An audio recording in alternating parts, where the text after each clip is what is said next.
नमो भगवते वासुदेवाय। नमस्कार दोस्तों, आज के इस वीडियो में हम सुनेंगे वैशाख महात्म्य की 25वें अध्याय का पाठ। भगवान श्री हरि की भक्ति को और अग्रसर बढ़ाते हुए हम इन कथाओं का आरंभ करते हैं। बहुत जल्द वैशाख का माह समाप्त होने वाला है और ज्येष्ठ माह आरंभ होगा। इसी चैनल पर हम प्रतिदिन सुनेंगे ज्येष्ठ माह महात्म्य के विषय में, जिसके श्रवण मात्र से ही संपूर्ण सुखों की प्राप्ति होती है। और ज्येष्ठ का माह वैसे भी बहुत अधिक पुण्य को प्रदान करने वाला है। ज्येष्ठ के माह में श्री हरि की उपासना विशेष रूप से की जाती है। आज के इस वीडियो में हम सुनेंगे वैशाख माह महात्म्य के 25वें अध्याय का पाठ, जो कि अनंत पुण्यों को देने वाली है। आइए श्री हरि का ध्यान करते हुए आज की इस महात्म्य को हम आरंभ करते हैं। बोलो भगवान श्री हरि की जय, स्वामी नारायण की जय। वैशाख माह की महत्ता को बतलाते हुए श्रुतदेव जी आगे कहते हैं कि हे राजन, वैसे तो वैशाख माह की सभी तिथियां अत्यंत ही पुण्यदायिनी हैं तथा संपूर्ण पापों का नाश करने वाली है, परंतु उनमें भी वैशाख माह के शुक्ल पक्ष की जो द्वादशी तिथि होती है, उसका तो वर्णन ही नहीं किया जा सकता। जिन मनुष्यों ने द्वादशी तिथि पर व्रत, उपवास, दान और तप जैसे कार्यों को नहीं किया, उन्हें भला और भी क्या फल प्राप्त हो सकते हैं। गंगा नदी के तट पर ग्रहण काल के समय सहस्त्रों गौदान करने से जो फल मनुष्य को प्राप्त होते हैं, ठीक वही फल वैशाख माह में द्वादशी के दिन योग्य ब्राह्मण को अल्प मात्र के दान से प्राप्त हो जाता है। गंगा नदी के तट पर अकाल के समय भी प्रतिदिन करोड़ों भोजन करने से जो फल मनुष्य को प्राप्त होता है, वह सारा फल मनुष्य को द्वादशी के दिन सिर्फ और सिर्फ एक वक्त के भोजन के दान करने से प्राप्त हो जाता है। वैशाख के शुक्ल पक्ष की द्वादशी के दिन चुटकी भर अन्न के दान मात्र से ही उसे कोटि कोटि ब्राह्मण को भोजन कराने का पुण्य मिल जाता है। जो प्राणी मधु सहित तिल के पात्र का दान द्वादशी के दिन कर देता है, वह संपूर्ण बंधनों से मुक्त हो जाता है। जन्म मरण के चक्रव्यूह से मुक्त होकर के भगवान श्री हरि के धाम को चला जाता है। शुक्ल पक्ष की एकादशी के दिन रात्रि को जागरण करने मात्र से ही इतने पुण्य की प्राप्ति होती है, जिससे आप स्वतः ही समझ सकते हैं सभी देवी देवता प्रसन्न हो जाते हैं। करोड़ों बार सूर्य ग्रहण तथा चंद्र ग्रहण में तीर्थ स्थल पर स्नान आदि करके तथा दान करके जो फल प्राप्त होता है, वह सभी एकादशी के दिन प्रातःकाल स्नान करने मात्र से ही मिल जाता है। वैशाख के माह में जहाँ स्नान की इतनी महत्ता है, वहाँ जल के दान की भी उतनी ही महत्ता है। द्वादशी के दिन तुलसी के कोमल पत्रों से श्री हरि का पूजन करने वालों के 7 कुलों का उद्धार हो जाता है, वह परम धाम को जाता है। वैशाख के माह में द्वादशी के दिन बच्चे को सहित अर्थात कि गौ और बछड़े के दान को यदि एक साथ कर दिया जाए, तब कोटि कोटि कुलों का उद्धार होता है। यदि कोई शुक्ल पक्ष की द्वादशी के दिन यम, पितृगण, गुरु, देवता एवं विष्णु के निमित्त दक्षिणा के सहित ही जल से भरा हुआ पात्र का दान कर देते हैं, मिट्टी के मटके का दान करते हैं, दही तथा अन्न का दान कर देते हैं, तब उससे मनुष्य को 1 वर्ष पर्यंत तक षड युक्त सुंदर भोजन कराने से जो फल मिलता है, वह फल उसे भगवान श्री आज्ञा से प्राप्त हो जाता है। द्वादशी के दिन शालिग्राम का दान करने वाले मनुष्य सभी पापों से मुक्त हो जाते हैं। गंगा में ग्रहण काल के समय पृथ्वी का कोटिवार दान करने के बराबर मनुष्य को फल मिलता है। द्वादशी के दिन जो श्री हरि भगवान को दुग्ध से स्नान कराते हैं, उन्हें राजसूय यज्ञ तथा अश्वमेध यज्ञ करने के समान फल की प्राप्ति होती है। जो मनुष्य या जो भक्त त्रयोदशी के दिन दूध और दही मिला करके श्री हरि भगवान का पूजन करते हैं, उन्हें भगवान श्री हरि की भक्ति प्राप्त हो जाती है। भगवान की प्रसन्नता हेतु यदि भक्त पंचामृत से भगवान श्री हरि को स्नान कराते हैं, तब वह समस्त अपने कुलों का उद्धार करते हैं तथा विष्णु धाम को जाते हैं। सायंकाल के समय श्री हरि को प्रसन्न करने के निमित्त शरबत का दान मनुष्य को करना चाहिए। इन सभी कार्यों को करने वाले मनुष्यों के पाप ठीक उसी प्रकार से दूर होते हैं जैसे एक सर्प अपनी पुरानी केचुली का त्याग कर देता है।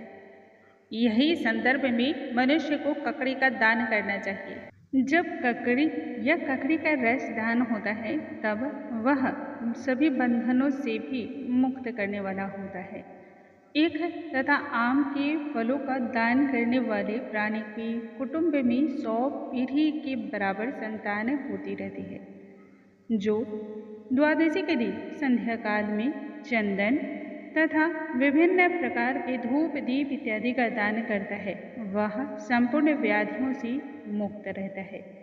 हे राजन, द्वादशी के शुक्ल पक्ष में यदि थोड़ा भी पुण्य कर लिया जाए तो वह उपक्षय पुण्य को देने वाला होता है। मैं तुम्हारे समक्ष इसी संदर्भ में एक कथा बतलाता हूँ जिसके श्रवण मात्र से ही सभी पाप भी दूर होते हैं और यह मंगल फलों को देने वाला भी होता है।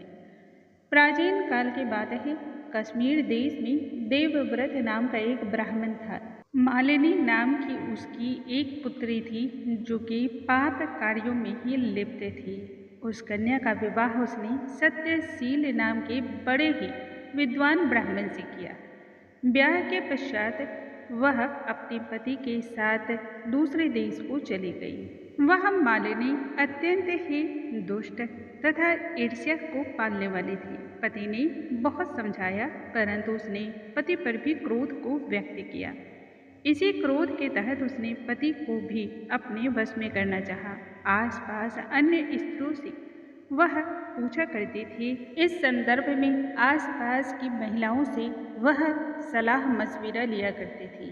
तब सभी ने उसे सलाह दिया कि एक औषधि देकर के पति को वश में कर लिया जाए। इसके लिए तुम योगिनी के पास चली जाओ, वह तुम्हें एक ऐसी ही औषधि देगी जिससे पति तुम्हारे दास के समान हो जाएगा। मन में इस विचारधारा को धारण किए हुए पास ही के योगिनी के मंदिर वह चली गई। वहाँ योगिनी को प्रसन्न करने के लिए तरह तरह के उसने उपाय किए जिससे वह योगिनी शीघ्र ही प्रसन्न हुई। वह मालिनी दुराचारणी शीघ्र ही उसके बाद उस कुटीर में जा पहुंची जहाँ 100 स्तंभ बने हुए थे। उस कुटीर में लंबी चौड़ी अनेक प्रकार के चारों ओर झालरदार कपड़े थे जिसमें भव्यता से गोटा लगे हुए थे। बड़े बड़े दीवार पर दीपक जगमगा रहे थे। चारों ओर सेविकाएं थीं जो मालाओं का जप कर रही थी।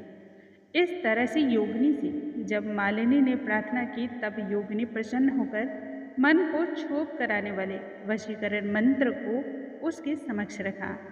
उसने भी नमस्कार कर फिर पाँव से हीरे जड़ी हुई एक अंगूठी जो कि अत्यंत ही सुंदर थी तथा देखने में स्वयं स्वर्णमय सूर्य के समान कांति को देने वाली थी, वह हीरे जड़ी हुई अंगूठी उसने भेंट स्वरूप दे दी। उस योगिनी ने मालिनी को एक ऐसा रक्षा चूर्ण दिया जो कि संपूर्ण प्राणियों को वश में करने वाला है। उसने कहा, यह चूर्ण अपने पति को तुम दे देना जिससे वह तुम्हारे वश में हो जाएगा। अन्यत्र किसी दूसरी स्त्रियों के पास वह देखेगा भी नहीं और ना ही उससे कुछ कहेगा। मालिनी चूर्ण को लेकर के घर आई तथा दूध में मिला करके उसने यह चूर्ण अपने पति को दे दिया। कुछ ही समय के पश्चात चूर्ण को पीने की वजह से पति को क्षय का रोग हो गया। दिन पर दिन उसकी शारीरिक अवस्था जर्जर होने लगी। गुह्य स्थान में एक बहुत ही बड़ा घाव हो गया और उसमें कीड़े भी पड़ गए। पति बार बार त्राही त्राही करने लगा, पीड़ा से पुकारने लगा कि हे शोभने, मैं तो तुम्हारा दास हूँ, मैं तुम्हारे ही शरण में हूँ, पर स्त्री की मैं इच्छा और कामना नहीं करता। तब श्रुतदेव जी आगे फिर कहलाते हैं कि हे राजन, पति के मुख से इन शब्दों को सुन करके वह मन ही मन बड़ा घबराई। सोचने लगी, यदि पति जीवित रहेगा तो मैं गहने और कपड़े का श्रृंगार करती रहूंगी, यदि होगा ही नहीं तो भला इसका क्या काम। इतना सोच करके वह घबरा गई और योगिनी के पास दौड़ी चली गई। उनसे संपूर्ण वृत्तांत कह सुनाया। योगिनी ने उसे फिर से एक नया चूर्ण दिया, कहा, इसको पिलाने से तुम्हारा पति जल्द ही स्वस्थ हो जाएगा। तब मालिनी उसे दूध में मिला करके अपने पति को पुनः से देती है, जिससे पति के देह का जो उपद्रव था वह शांत हो जाता है। फिर वह उसके ही वशीभूत हो गया। घर में अब तरह तरह के व्यभिचारी मनुष्य आने और जाने लगे। पत्नी के आगे पति की तो कुछ भी कहने की शक्ति और सामर्थ्य ही नहीं थी, लेकिन पाप कर्मों को करने के कारण पत्नी के शरीर में भयानक रोग ने जकड़ लिया। उसमें कीड़े पड़ गए। वह कीड़े धीरे धीरे उसकी नाक, जिह्वा, कान, स्तन, होठ सभी कुछ को धीरे धीरे खाने लगे, जिससे अत्यंत ही कष्टों को भोगते हुए उसने अपने शरीर का त्याग किया। वहां से भी उसे मुक्ति नहीं मिली और वह नरक में जा पड़ी। 15 सहस्त्र वर्ष तक ताम्र भांड नामक नरक में वह पीड़ा में दग्न होती गई। फिर 100 जन्मों तक बार बार कुत्तों की योनि में उसने जन्म को लिया। नाक कट रही है, कान फटे हैं, मस्तक में कीड़े, पूंछ कटी हुई है, टांग भी लंगड़ी है। इस दशा में घर घर वह भ्रमण करती। पीछे 100 वीर देश में पद्म बंधु नाम का एक ब्राह्मण की दासी के घर वह कुतिया भी बनी। अत्यंत दुख और शोक से व्याकुल वह, उसके शरीर में कीड़े भी भरे रहते और योनि में भी कीड़े पड़े रहते। इस प्रकार से जन्मों जन्मों तक वह कलेश को सहन करती रही। देव योग से जब उसके संपूर्ण पाप कर्म पूरे हो गए, तब वैशाख मास में मेष की संक्रांति में शुक्ल पक्ष की द्वादशी के दिन एक दिन पद्म बंधु का पुत्र पवित्र नदी में स्नान करके गीले वस्त्रों से ही घर जा रहा था। वहीं तुलसी स्तंभ के पास उसने अपने चरण को धोया। थोड़ी दूर ही वह कुतिया भी वहां पर शयन कर रही थी। सूर्योदय से पूर्व ही कुतिया उस चरणों के धोए हुए जल में लोटपोट होने लगी। वैशाख का माह और पवित्र जल के स्पर्श मात्र से ही कुतिया संपूर्ण बंधनों से मुक्त हो गई। उसके अशुभ प्रभाव तत्काल ही नष्ट हो गए और उसे पूर्व जन्म की याद हो आई। अपने ही पीड़ा से दुखी और त्राही होकर के वह मुनि से अपने दुख और दुष्ट कर्मों का वर्णन करते हुए कहने लगी, मैंने अत्यंत ही दुष्पाप किए हैं। हे ब्राह्मण देवता, यदि कोई दुराचारणी स्त्री अपने पति को वश में करती है, तब वह भयंकर और ताम्रभांड नाम के नरक में तपाई जाती है। आजीवन तथा बार बार उसे जन्म लेना पड़ता है और हर जन्म में उसे अत्यंत ही कष्ट और पीड़ा का सहन करना पड़ता है। मैंने सदा ही अपने पति की आज्ञा की अवहेलना की है। आज आपके सम्मुख खड़ी हूँ, मेरा उद्धार कर दो, नहीं तो मैं नीच योनि में ही पड़ी रहूंगी और कष्टों को इसी प्रकार से भुगतती रहूंगी। हे ब्राह्मण देवता, मेरा उद्धार कर दो। वैशाख शुक्ल पक्ष में पुण्यों को बढ़ाने वाली द्वादशी के दिन स्नान तथा दान आदि जैसे भोजन आदि को देकर आपने जो मुझ पर कृपा की है, उसी प्रकार से मुझे पुण्य प्रताप दे करके मेरा सभी दुख को दूर कर दो। हे ब्राह्मण देवता, द्वादशी के दिन जो मनुष्य घर में स्नान कर ले, उसे संपूर्ण तीर्थों के स्नान का पुण्य प्रताप मिल जाता है। इसमें किंचित मात्र का भी संदेह नहीं है। द्वादशी के दिन जो भी तप, दान, यज्ञ, होम तथा पूजन इत्यादि को किया जाता है, उसका फल तो अवश्य ही मिलता है। अतः एक फल आप मुझ में प्रदान कर दें, मेरा उद्धार हो जाएगा। द्वादशी के दिन जो भक्त उपवास करते हैं तथा त्रयोदशी के दिन पारण करते हैं, उसी फल से अवश्य ही उन्हें मोक्ष प्राप्ति हो जाती है। मुझ पर दया करो नाथ। जनार्दन भगवान दीनानाथ हैं और जगत के पालनहार भी हैं। अतः मुझ दीन दुखी पर दया करो और मेरी रक्षा करो। मैं दीन वत्सल तुम्हारे ही द्वार पर रहने वाली कुतिया हूँ, जो कि दुख और पीड़ा से भरी हूँ। मुझ पर सहस्त्रों ब्रह्म हत्या, गौ हत्या, करोड़ों प्रकार के दोष लगे हैं, उन सभी को नष्ट कर दो। कुतिया के मुख से अपने ही कर्मों के कारण भुगत रहे दुख के फलों को सुन करके वह मुनि कहने लगे, हर प्राणी अपने अपने कर्मों के अनुसार ही सुख और दुख के फल को भुगतता है। तुमने जो कर्म किया, वही कर्म के अनुसार तुम्हें फल की भी प्राप्ति हुई है। पापों के लिए मनुष्य जो कुछ करता है, वह पाप और पुण्य दोनों को नष्ट करता है। ठीक उसी प्रकार से जैसे मिश्री मिला हुआ दूध सर्प को पिलाने से विष ही केवल बढ़ता है, ऐसे ही पाप कर्म भी होते हैं। जब मुनि के पुत्र ने ऐसा कहा तब कुतिया अत्यंत दुख को पा करके मुंह ऊंचा करके चित्कार करने लगी। कहने लगी, हे पद्म बंधु, आपके द्वार पर मैं पड़ी हूँ, मेरी रक्षा करो। मैं तुम्हारे ही दिए रोटी का नित्य भक्षण करती हूँ, सो मेरी रक्षा करो। संत और मुनि तो सदा ही दया का भाव रखते हैं। वेद वेदताओं के जो ज्ञाता होते हैं उनका तो कर्तव्य ही होता है सदा उपकार करना। चांडाल कुत्ता ये सदा ही दया के पात्र होते हैं। अपने पाले हुए असमर्थ रोग से पीड़ितों का जो उद्धार नहीं करते हैं वे अवश्य ही नर्क में पड़ते हैं। यह भी वेद वेदताओं का ही मत है। घर के भीतर बैठे ब्राह्मण पद्म बंधु बाहर वार्तालाप कुतिया और अपने पुत्र का सुन करके शीघ्रता से घर से बाहर आए और कुतिया से फिर पूछने लगे कि मुझे बतलाओ क्या बात है। संपूर्ण बातों से अवगत होने के पश्चात वह विस्मय होकर के पुत्र से कहने लगे कि मेरे पुत्र, तुमने यह क्या कह दिया। साधु महात्माओं के मुख से ऐसा कहना अनुचित है। मनुष्य को सदा ही परोपकारी कार्य करना चाहिए। चंद्रमा, सूर्य, पवन, पृथ्वी, अग्नि, जल, चंदन, वृक्ष और संत महात्मा भी सदा ही परोपकार में ही लगे रहते हैं। हे पुत्र, जिस प्रकार से दधीचि ने देवताओं के उपकार करने हेतु हुए दैत्यों को महाबली जान करके अपने शरीर की हड्डी निकाल करके दान दे दी, राजा शिबिर ने कबूतर के बदले अपने शरीर का मांस काट कर दे दिया और भूखे सैन ने कबूतर के ऊपर छलांग मारी।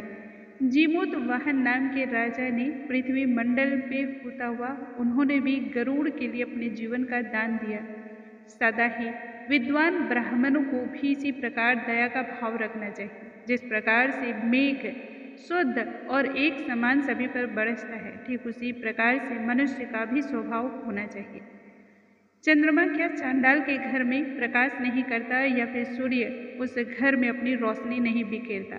इसी प्रकार से बार बार प्रार्थना करते हुए कुतिया के भी दुखों को अपने पुण्य प्रभाव से दूर करना चाहिए। पुत्र को अनेक प्रकार से पद्म शर्मा समझाते हुए फिर कहते हैं कि हे कुतिया, मैं प्रतिज्ञा लेता हूँ कि तुम्हारे निमित्त द्वादशी के दिन अपने पुण्य का मैं संपूर्ण सर्वस्व तुम्हें दान करता हूँ, जिसके प्रभाव से तुम सभी पापों से मुक्त होकर के विष्णु धाम को चली जाओ।